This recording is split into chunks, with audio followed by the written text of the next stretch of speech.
Hi guys, welcome back to my channel. I'm Katie B. Brown, and today we're going to be taking a chill, non-triggered trip through r/Fatlogic. So thank you for joining me tonight, and let's get into it.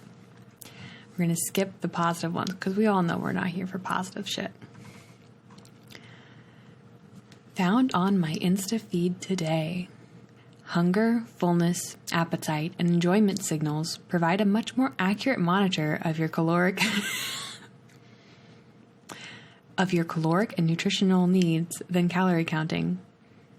That's some nonsense right there. Because I can eat like an entire pizza by myself. Like, large pepperoni pizza, pan crust, extra marinara sauce. Could eat that whole bitch. And a couple hours later, I'll probably still be hungry. Or you could eat nothing but truffle chocolates that are super dense, calorie dense for the volume they take up. And it's not going to ever make you feel full. It might make you feel kind of sick from all of the sugar. I wish I could read more of whatever book they are taking the screenshot of, because I would probably find it really funny. True morbid obesity is a much kinder phrase. You are not fat. You have fat. You also have fingernails. You are not your fingernails. There's a difference. There's a difference between being fat, which limits your mobility to some extent, could make you have a shorter life, increase your risk for certain types of cancer and diseases, than having fingernails. I do have fingernails, but they're not a part of who I am as an identity. I'm fat. I'm less fat than I was, but I'm still fat. And I know that if I don't continue to lose weight and control my weight and my intake, I'll get fat again. And that's going to be real bad. Because heart attacks, stroke, all lives in my family. And I've already gotten diabetes. 236 pounds is when I found out I had diabetes. Since then, I've lost almost 60 pounds. So, making improvements. We are not born with a desire to have a body that is thin or looks fit. We develop this desire by seeing that people who have this type of body get treated better. So you're going to just be a victim and not have any will or strength of your own? If you're such a weakling that society can push you around like that, you need to grow a spine. And also just accept you're fat. Or maybe you're a pear shape and you really want to be, I don't know, an inverted triangle. My ideal body figure would be like Linda Hamilton in Terminator 2 when she's doing all those pull-ups and push-ups in jail. Girls with muscles are hot. And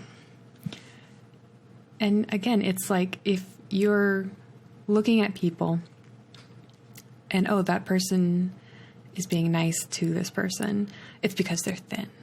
No, that's playing into this very skewed worldview when you really need to be looking at, okay, this skinny person was also smiling and had open body posture and made eye contact, versus you're so self-conscious of how you think the world perceives you, that you're hunched in, your head's down, you're just kind of waiting for the world to attack you.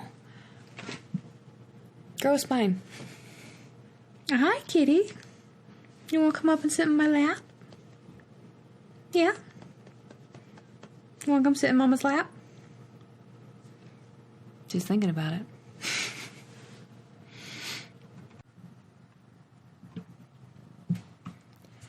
Fierce skinny size women and muscly size men in the fitness industry who think your body is your business card. We're coming for your jobs. Sorry, not sorry. Yeah, if you're in the fitness industry, you kind of have to look fit. Just like if you're in the fashion industry, you kind of have to dress well. If you're in the makeup industry, you kind of have to be able to do your makeup. If you're like fronting a brand. Like, would anybody buy stuff from James Charles if he showed up looking like this? No. Even if his products were equally as good or bad as they are. What you look like, unfortunately, does play a significant role in how you're perceived. But you know what the secret is? Even if you're morbidly obese? Good hygiene. New clothes that fit you properly at whatever size you're at. Even if they're from the thrift store. I pretty much wear exclusive thrift store. Bitch, I ain't got money for that kind of crap. And just smile. Like, don't play the victim all the time. Playing the victim makes you feel like a victim. And it's going to make people treat you differently. If you have that mentality of the world is against me. People can kind of feel that. They can sense that. Coming for your jobs. Okay. That live-in doctor is an arrogant, uninformed numpty and unfortunately needs to go back to school instead of thinking he knows it all. His ignorance, its simple caloric balance, in and out, is nonsense, and his lack of understanding of the hormonal impact of the high-sugar diet she was eating is concerning. He lacks compassion and humility, which doctors need. Otherwise, we will end of reading about him in the paper for misdiagnosing cancer or sepsis as a headache. I mean, at the end of the day, though, it's calories in, calories out. We've seen people lose weight eating, was it a Big Mac or a Whopper a day? Is it the healthiest thing for you? No. Will your body maybe end up being malnourished at the end of a diet of only chocolate bars and, Coke? Yeah, probably. Compassion and humility, which doctors need otherwise. He's being compassionate to you by not giving you bullshit. We don't have an obesity epidemic. We have an epidemic of people fearing obesity. Obesity will fucking kill you.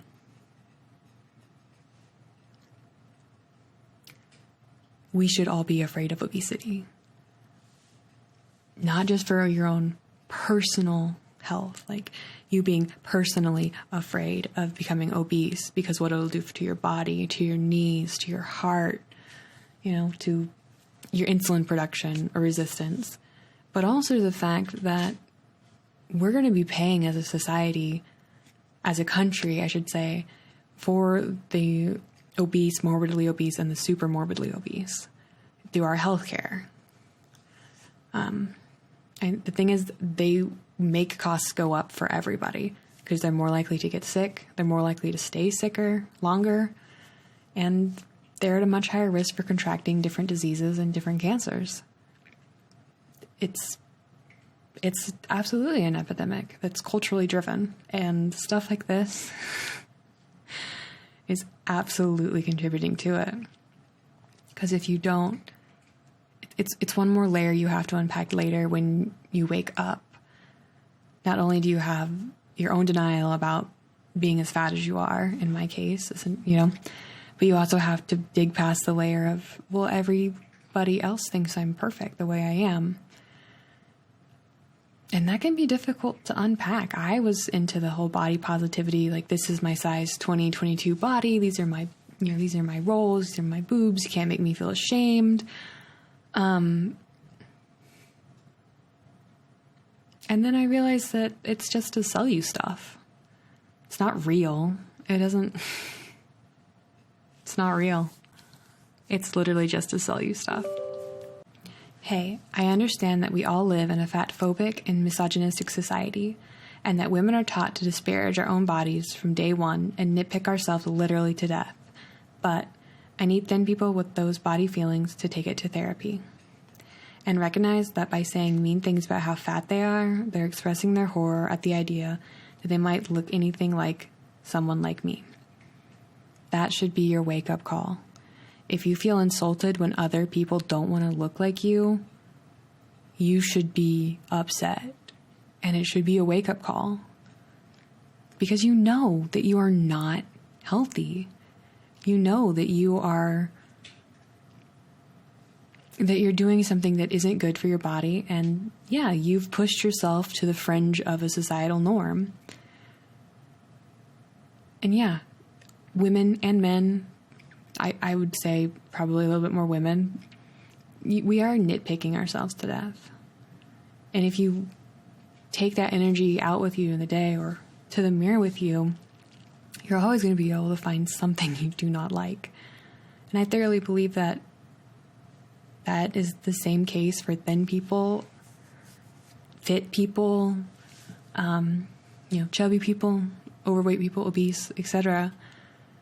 If you put all this importance on what you look like, as these people do,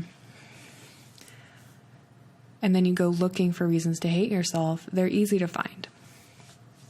You have to take control of how you see yourself.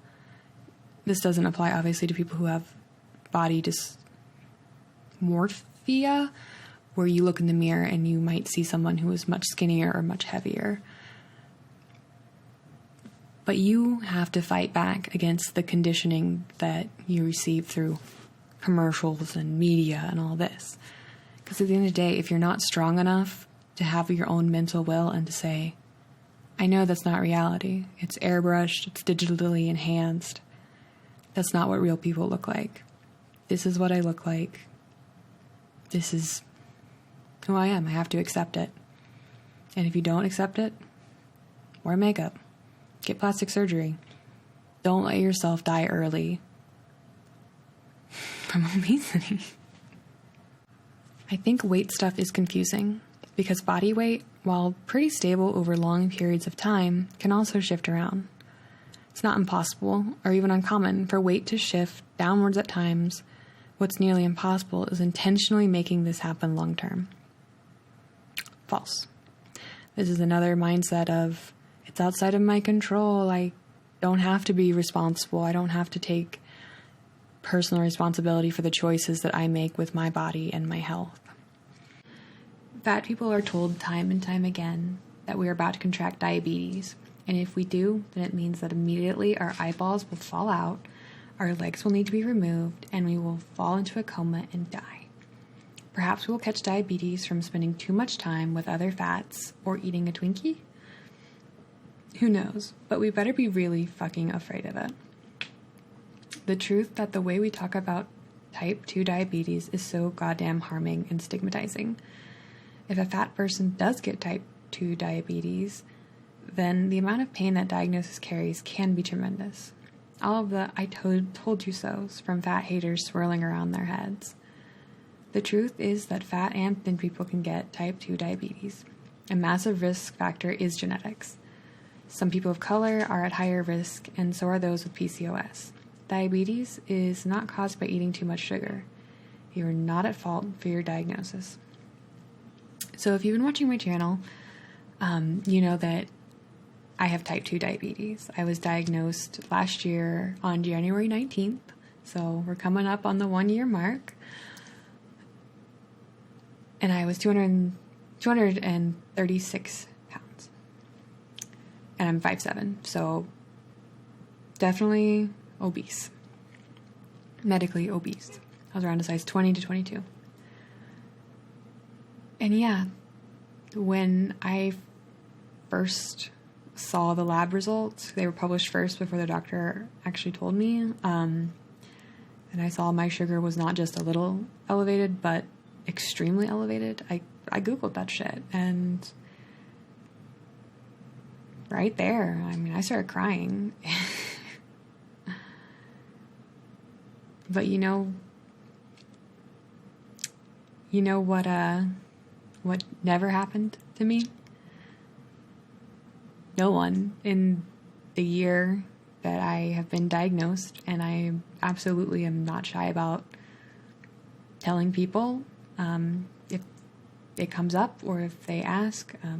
Eating is a big part of our society, and I was not only on a diet, but I was on keto because it can be good for diabetics, especially when first starting a weight loss journey and trying to get blood sugar levels down naturally without insulin and just the help of like medication. So not naturally, but trying to avoid insulin. And for me, that was the really, really scary part. So I do feel like I have been very blessed in that I've been able to lose weight and just be on metformin, which is pretty much the go-to diabetes drug, and my A1C, which is your long-term blood glucose level, is now the same as a person without diabetes. Because I watch what I eat. I don't eat a lot of sugar. I don't eat a lot of carbs. I am like everybody, and I slip up and I give in every once in a while and have something that is quote-unquote bad for me. But one of the biggest things, according to my doctor, of why I've been able to stay off insulin when traditional wisdom would have put me on insulin that day when I went in to be informed of the lab results in person, would be to put me on insulin. My A1C was 12 point something. I don't remember exactly, but it was 12 point something. And I had no symptoms. None. I felt fine.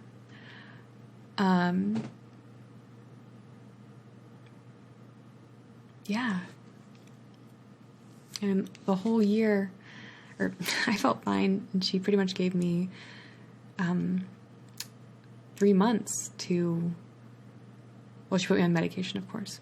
And then it was a 1 month to see if I could get it down with just eating keto, which is very low sugar, low carb, exercising, and losing weight. And it dropped to a 7.6, which is still very high, but with the medication and all those changes, a good sign.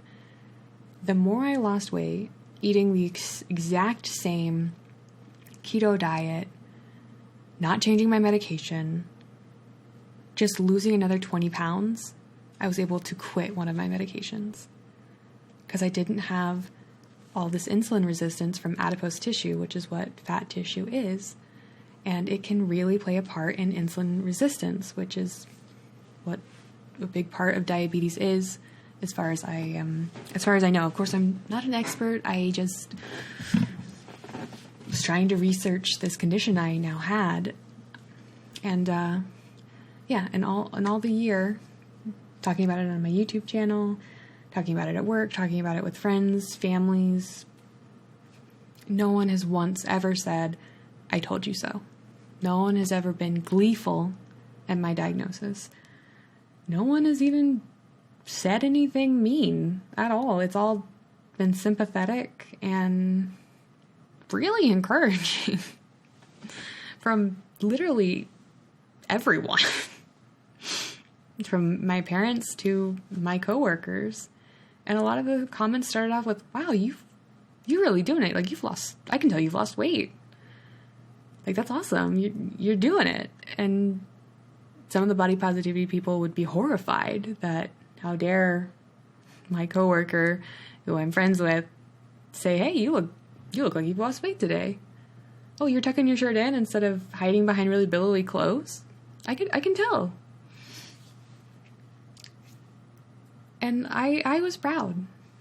Yeah, I'm doing the work. It's not fun. It kind of sucks. I have to be really careful when we go out to lunch as a team or go out to lunch with friends. And I think this plays into the whole victim mentality and this obsession with being oppressed, this not desire to be bullied, but the desire to be the victim and for nothing to be your fault can seriously outweigh the truth and just simple logic. Most people are not gigantic assholes. And I totally agree that type 2 diabetes runs in the family. But you know what? I didn't know it ran in my family because all of my family is very much like, hey, we're big boned, everyone in the family is big, you know, everybody's obese to super morbidly obese, to my uncle was 500 pounds. He's also losing weight now, and he's down to 435 the last time I talked to him, which was a couple weeks ago. And it's just like, no one talked about the fact that all of these family members had type 2 diabetes, because it was just like, it's just part of it. We're big, you know, we're diabetic, but we still eat Twinkies, as this says. We still eat candy and drink beer and, you know, eat cake. And, you know, that's what the medication is for. So you don't have to stop doing those things that you really enjoy or that you use as emotional crutches. And yeah, do I wish that the body positivity mindset had not been a part of my family's culture? Because then I would have been a lot more careful.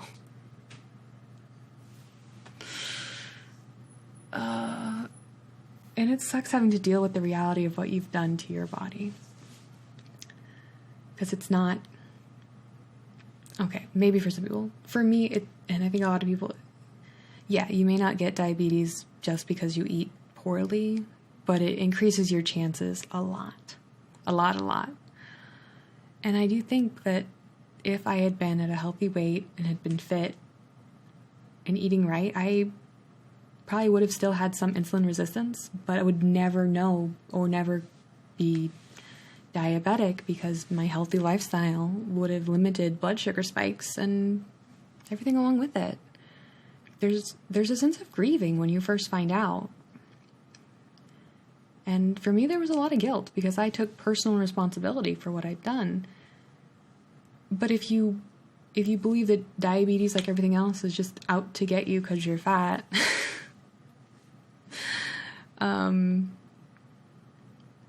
you're probably going to have a bad time.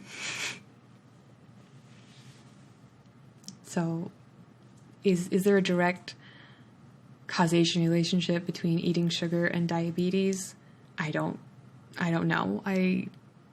Common sense says yes.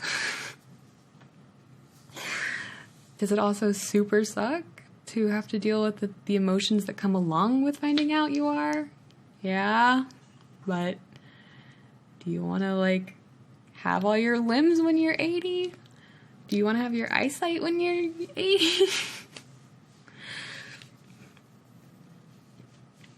Because, yeah, I haven't had to have any limbs cut off, and my eyes are just as bad as they were before, which is really bad. But you know what would have happened if I would have just continued to eat like I had and not take my medication? And say maybe I would have lost. I mean, I feel pretty comfortably that, yeah, it might not have been tomorrow, next year, 10 years, but I would have been at a higher chance to lose a limb, lose my eyesight, and all these bad things happening, so that my golden years, or whatever, I either don't get to have them at all, or they're in significant pain and discomfort. So that's me rambling about myself for 10 minutes and messing my hair up, but that's okay. That's what we do on this channel. We get too weirdly personal and angry, but keeping it chill today. And let's move on. You fucking skinified Winnie the Pooh and made it a health concern. Fat phobia at its finest. Did you know that fat is only considered unhealthy because insurance groups were looking for excuses to charge people more for having different body types? They bribed doctors to say it was unhealthy, and they still do. So I can only imagine somebody drew Winnie the Pooh skinnier, which is kind of funny, because sometimes it'd be like that for bears, and he's a cartoon character.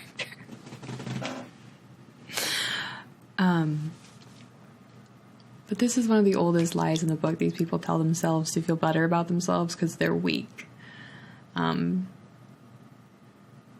People who think fat phobia is people drawing cartoons skinnier.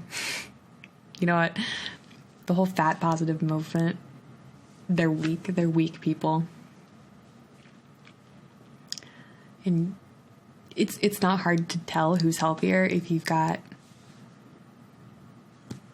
say me, at my heaviest, a 5'7", 265-pound woman next to a 5'7", 145-pound woman.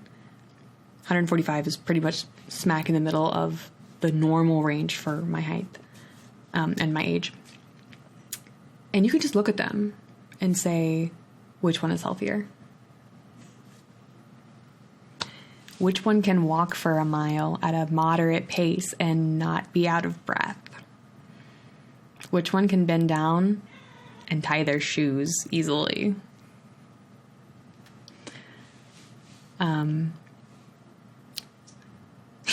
It's not hard. If you can't accept reality, then you're weak. I know, shocking admission.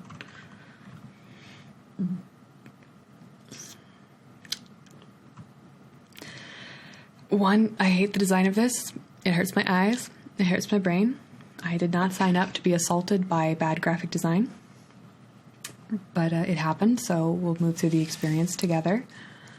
Most of the academic literature detailing the experience of fatness and the impact of weight stigma has been written by thin folks. This alone makes this research both inaccessible and incomplete. Could you read it? Supposedly you've read all of it. That means it's accessible. Incomplete? I don't see how.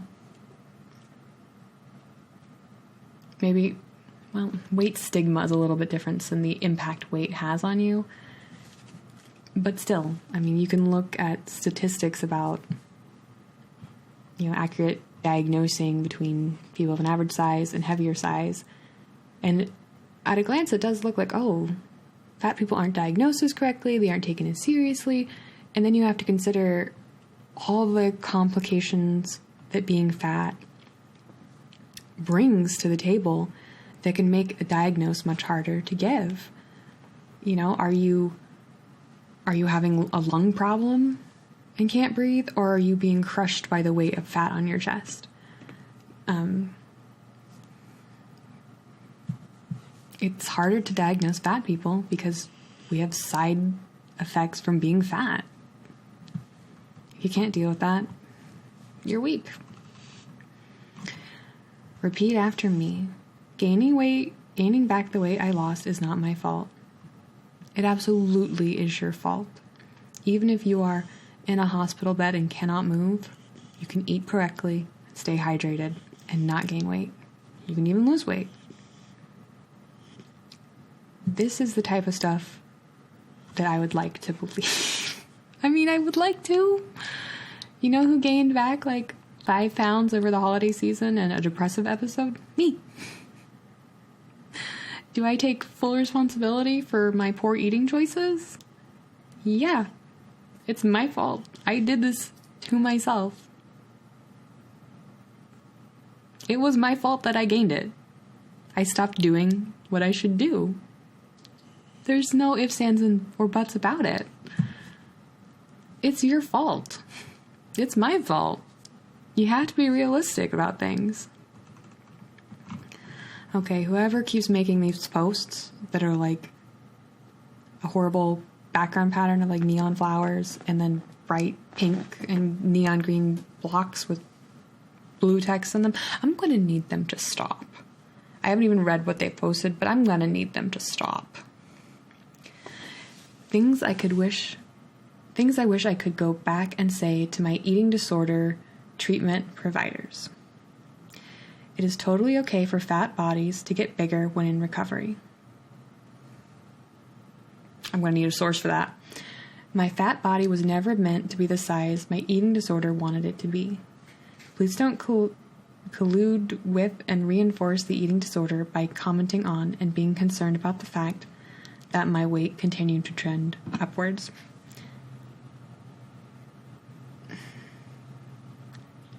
So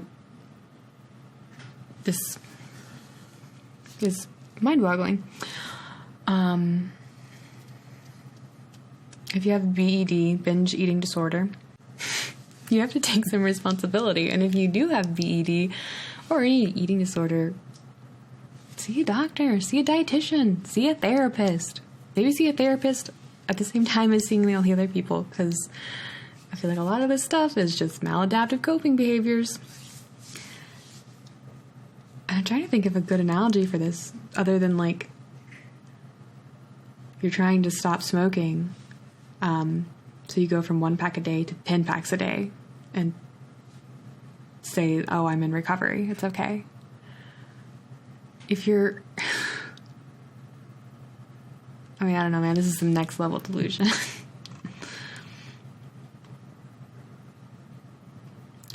If you're constantly struggling to keep your weight down and you gain easily, you're probably not at your body's natural set point. The set point is a range of about 10 pounds where your body is in an energy balance state and will fight to stay in that range. If you're below it, you'll gain easily. If you're above it, in our culture this is rare except in certain weight-specific sports, you'll lose easily.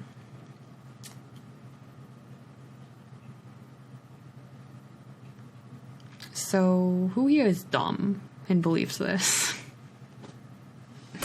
The reason my weight loss has stalled is because I've gotten lazy with measuring literally everything. I've gotten a little lazy with calculating or weighing out just how many ounces of this is this. Am I really eating the recommended serving size? Well, someone brought in a donut, so I'll just have half one. And, approximately on the MyFitnessPal, it's this many calories. And the reason you get stalled in a weight loss journey is most likely you.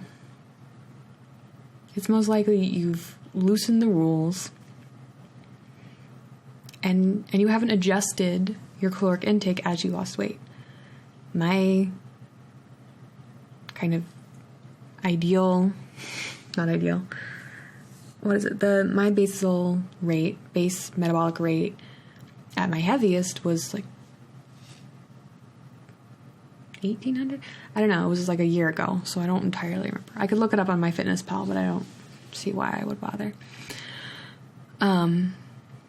Yeah, and it was easy to lose weight because I could restrict down to 1,600 calories like my doctor recommended and burn and, lose 1.5 pounds, 2 pounds a week, depending on how much I exercised, which in the beginning was not a lot because I immediately broke my ankle.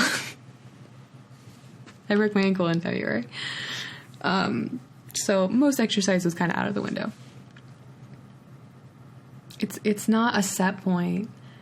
It's whatever you've allowed to become your normal eating patterns versus your normal movement patterns. It's not magical. It's not mystical. Just stop being an idiot who gets brainwashed by all this bullshit. It's probably a little mean. Non-diet nutrition focuses on adding to your eating, not taking away from it. No. Non-diet nutrition. I mean, there's a good way that you could take this, possibly of being, okay, hey, you might be at a healthy weight, but you're living off of like Doritos and candy bars. So let's add veggies and good sources of protein. So you'll have more energy and you'll feel better and your nutrition will improve, which will help in tons of different areas that you can't pinpoint about, your health, your bones, your joints, all that kind of stuff. But I assume that this is not that way. And it's talking about people who eat a shitload of junk food or lie about not eating a shitload of junk food and terrible things and pastas and calorically dense items. And saying, if you ask me to stop eating Ben and Jerry's, you're bullying me and this is fat phobia, instead of being like, okay, bitch, there's like 900 calories in a pint of Ben & Jerry's, and that goes down real easy. Take it from someone with experience.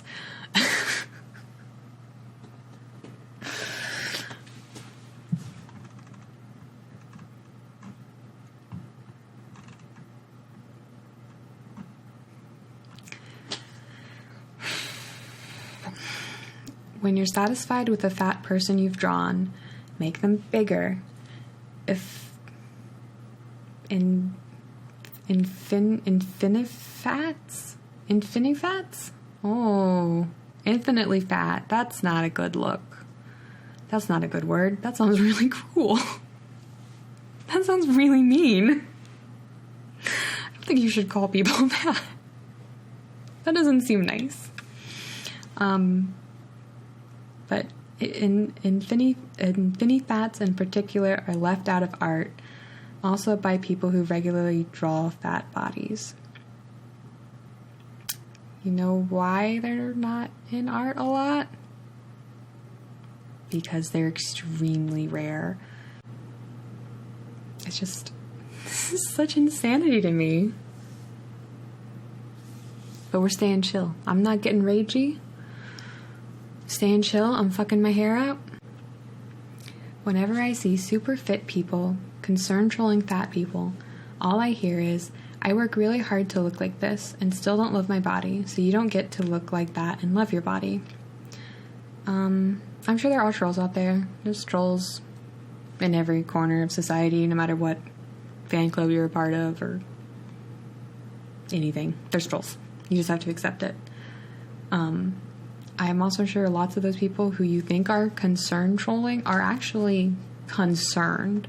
Because if they're taking care of their body and being super fit, they know a lot about nutrition and physical health from just like a practical standpoint. Yeah, they're not a doctor, but it's really easy to see who's healthier if you have a really fit person who's at a healthy body weight and not on the juicy vitamins, you know, the steroids, compared to like a 350-pound person who can't walk without breathing heavily like Foodie Beauty. Even just, I was on a commercial film set for stuff that I can't talk about, obviously. And I don't want to be mean, but there was a guy who was a little bit taller than me and probably around like 280. And I was standing like just in front of him, a little to the side, because we were both watching the monitor of the camera feed, the video camera. And I could hear him breathing because just standing up for the 30 minutes we were in there, he was breathing heavily. And that was just crazy to me, because that would have probably been me, you know, if I'd kept going at my heaviest. And that was really terrifying.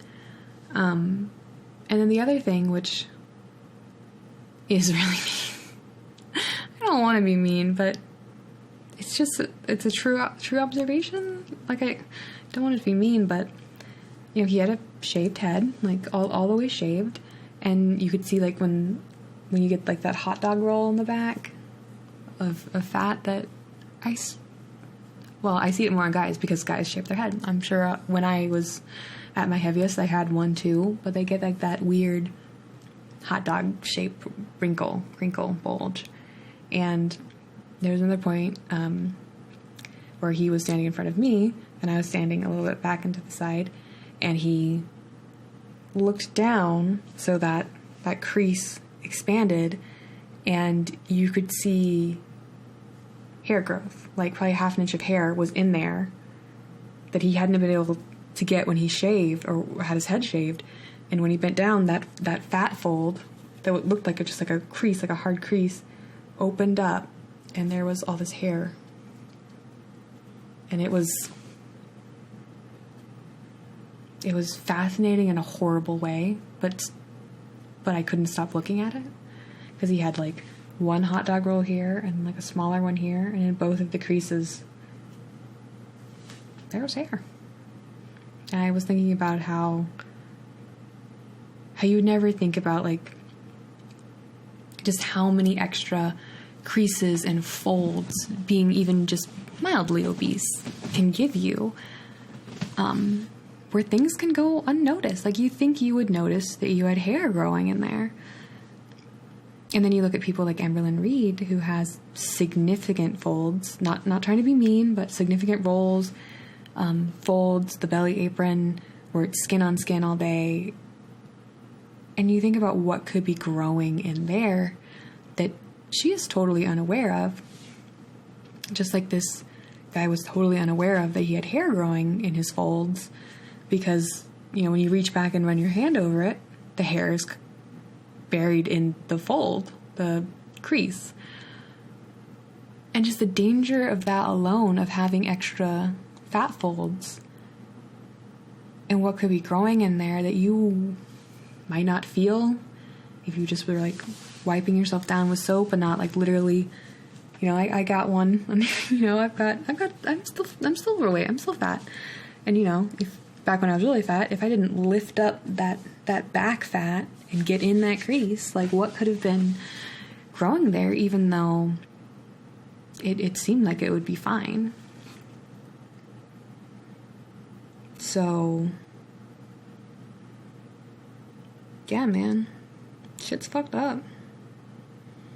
Maybe when people tell you they're concerned for you, like, believe them and take that as a wake-up call.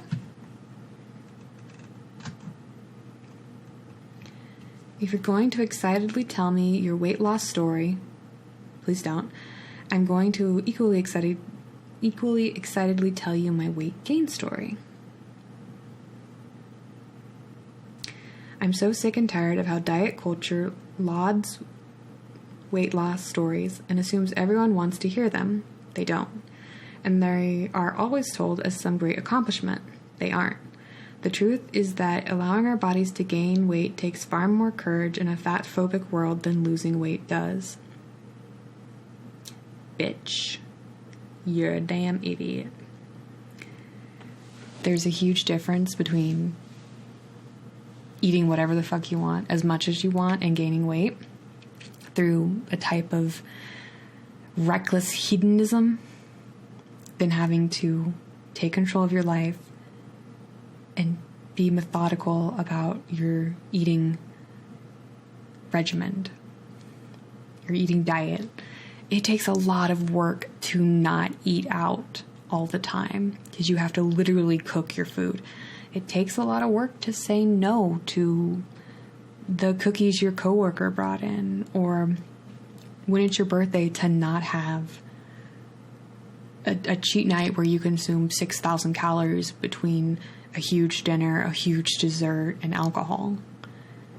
The reason why people are so excited about weight loss journeys is you're getting healthier, yeah, and you had to work so hard to get there. And everyone knows losing weight can be really hard mentally. So that's something to be celebrated.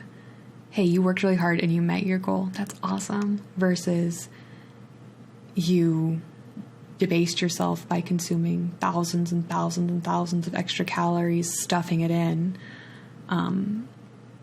That's not something to be proud of. That shows a lack of self-control, a lack of discipline, and a lack of being in touch with reality. That's not something that should be applauded. And yes, not everyone wants to hear your weight loss story. I do think that that's true. There's certainly a time and a place, and you should be mindful of not, triggering people who are also struggling with weight, whether it's weight loss or if they are clinically underweight, weight gain. It can be damaging to talk about heavy restriction because you just need to be a human person, human person. You need to be a human being and exercise some self-awareness. But yeah, losing weight is a great accomplishment because you had to work really, really hard for it. And as long as you aren't now on the other side and clinically underweight, congratulations, I'm proud of you. You did it. It's not easy, but you're doing it. I think that's really awesome. 100% agree. This is cruel and abusive. I'm also so tired of hearing diabetes called out as the inevitable worst case scenario. Like your life and value ends with diagnosis. Lots of amazing people do amazing things while managing their diabetes. 1000% agreed. It's beyond ableist. If you're managing your diabetes effectively and you're drastically overweight, you need to lose weight. It will literally help with your insulin resistance levels. If you're managing your diabetes, you need to be eating correctly, eating a proper number of calories, proper number of carbs, sugar, proteins, fats, whatever your doctor and dietitian has prescribed for you. Maybe your endocrinologist. And yeah, absolutely. People with diabetes can do amazing things. They're just like anybody else with any other type of chronic illness. So if you think, oh, diabetes people just have to sit at home and cry, that's fucked up. But it's not an insult. It's not ableist. It's reality. It's the same as somebody, I don't know, having depression. It can be a lifelong thing. If you manage it and put work into it, you can control your depression, or at least learn ways to manage it in a healthier way. People do lots of amazing things with diabetes. It's not a death sentence, and it's not a worst case scenario, but it can lead to a lot of worst case scenarios. If you're not treating your diabetes, you can be damaging your kidney. You can be your kidneys. You can be damaging your liver. You can be damaging so much of your body internally, and you may not see any of the effects of that for a decade or two. But eventually it will catch up to you. And your life and your value doesn't change. Doesn't lose value because of a diagnosis. But how you react to that diagnosis, whether you take control of your life and decide to do what's best for your health, no matter what it takes, or you wallow in self-pity and you let it go rampant out of control, still eating the whole damn cake, that shows your value as a person, in my opinion. Who you are in the face of what can feel like tragedy is a show of character that I think is important. And with that, I think we're going to end it for today. This one's going to be a really long one, a really rambly one. But if you made it this far and you enjoyed this more laid back, just chilling, talking, sharing some of my experiences video, please leave me a comment or a thumbs up. And if you want to see more, subscribe. I'd love to have you. All right. Bye, guys.